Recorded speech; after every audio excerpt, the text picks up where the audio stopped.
Je vous remercie, Madame la Présidente. La Côte d'Ivoire s'honore de prendre part à la 56e session de la Commission de la condition de la femme en ce qu'elle accorde une place de choix à l'émergence des femmes en général et celle du milieu rural en particulier, dans le souci de bâtir une nation juste, équilibrée et prospère qui intègre la dimension genre. Le président de la République de Côte d'Ivoire, son Excellence Alassane Ouattara, a réitéré cet engagement devant ses pairs du monde entier à la tribune des Nations Unies lors de l'Assemblée générale du 22 septembre 2011. De plus, pour la présente session, il a permis la participation d'une délégation d'une dizaine de personnes, conduite par moi-même et comprenant 3 femmes du milieu rural, exerçant dans le vivrier et l'épluchage de noix de cajou. Tous ces actes posés par le chef de l'État de Côte d'Ivoire sont la preuve de la reconnaissance de la capacité de résistance économique des femmes, surtout au cours de la période de décennies de crise qui a évité à notre pays de sombrer dans l'insécurité alimentaire et la déchéance économique. La Côte d'Ivoire sort d'une crise difficile et tout devient priorité, telles que la lutte contre la pauvreté qui se féminise, l'analphabétisme, les violences faites aux femmes et aux filles, le VIH-Sida, la mortalité maternelle, les difficultés d'accès au crédit aux moyens de production, la faible participation aux prises de décision, principaux facteurs bloquants de la promotion des femmes. L'autre préoccupation est la mise à disposition de ressources financières sous forme de crédits à faible taux. Ceci pour renforcer les capacités économiques des femmes et des filles allant des plus pauvres aux faibles et moyens revenus. De nombreux groupements féminins se sont constitués en réseau pour être plus efficaces et conquérir le marché national et sous-régional. Ces coopératives vont même au-delà de 12 000 membres. La démarche de mon département s'est organisée autour d'un slogan majeur « Aider une femme, c'est aider une nation ». Toute action menée dans ce sens ne fait que garantir la sécurité alimentaire et la survie de la nation. Ainsi, des institutions de formation et d'éducation féminine que nous appelons « Université des femmes à la base » ont été mises à la disposition de ces femmes.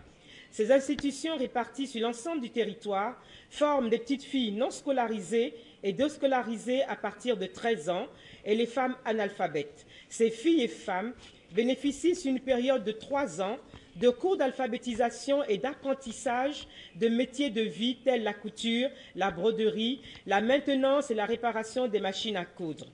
Les actions de formation et de sensibilisation menées ont renforcé l'engagement des femmes dans les institutions de prise de décision.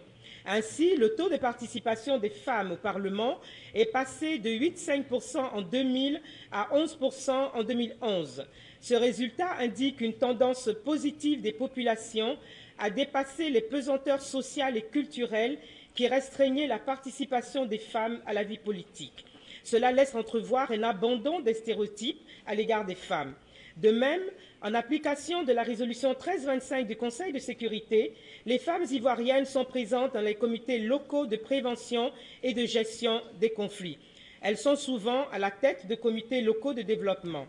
Dans les situations de violence exercées sur les femmes et les enfants, ainsi que dans les cas de mutilation génitale féminine, la tolérance zéro est appliquée.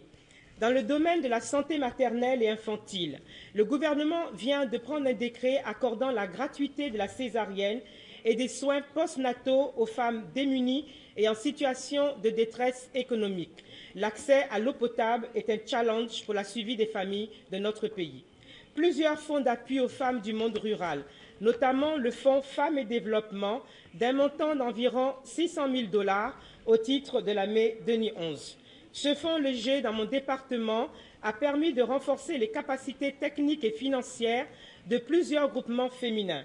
Dans le cadre de la gestion de ce fonds, un partenariat a été établi entre les institutions de microfinance qui assurent le relais entre les organisations et l'État. Tous ces efforts déployés par l'État ont permis aux femmes du monde rural de ravitailler régulièrement les marchés en denrées alimentaires variées, surtout au cours des 10 années de crise, évitant à la Côte d'Ivoire de sombrer dans l'insécurité alimentaire et la malnutrition. Toutefois, ces acquis restent encore en deçà des espérances nourries par le gouvernement et amplifient la vulnérabilité des femmes rurales. Les femmes demeurent toujours pauvres. Elles continuent d'être utilisées comme armes de guerre et sont absentes des tables de négociation. Leur sous-représentativité aux postes nominatifs et de décision demeure toujours une problématique majeure. Un projet de décret pour la pleine participation des femmes aux prises de décision est en cours de finalisation en attendant la mise en place du nouveau Parlement. L'État envisage aussi d'accélérer la réhabilitation économique et la réinsertion communautaire des femmes rurales victimes de la crise. Les chantiers sont vastes et exigent une mobilisation financière et communautaire plus accrue autour de la problématique de renforcement de la participation de la femme au processus de développement. La Côte d'Ivoire est de retour, Côte d'Ivoire is back, sur la scène internationale et voudrait compter sans hésitation sur les pays amis afin que soit renforcé le volet de l'autonomisation des femmes qui passe obligatoirement par des appuis en matériel moderne de production, de conservation et de transformation. Je vous remercie de votre aimable attention.